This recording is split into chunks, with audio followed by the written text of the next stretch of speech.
चलो गाइस, आज तो सोयाबीन बने छे। पानी उकળી ગયું એનામાં આ સોયાબીન નાખ્યા છે અને પછી એને બોઇલ કરવા મૂક્યા છે। ગેસ બંધ કરી દીધો છે। થોડી વાર બોઇલ થઈ જાય પછી એને કટિંગ કરી દઈશું। આ સોયાબીન જો આવા હોય છે, આ વેજ છે, વેજમાં ખવાય છે, હેલ્ધી છે।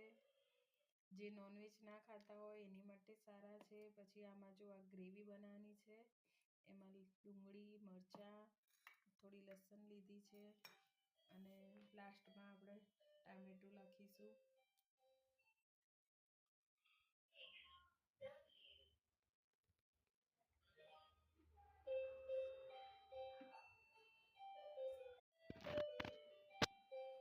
બસ ગ્રેવી થઈ ગઈ છે।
इसको चावल के साथ भी खाया जाता है, रोटी के साथ, पराठा के साथ अच्छा लगता है,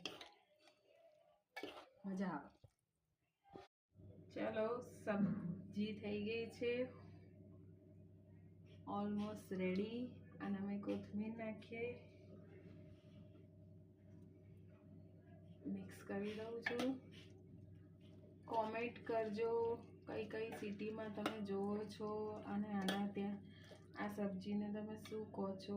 અહીંયા અમારા અમદાવાદમાં, બરોડામાં આને સોયાબીન કહે છે, તમારા ત્યાં શું કહેવાય છે। आप कौन सी सिटी में देख रहे हो और इसको क्या बोलते हो, कमेंट करना।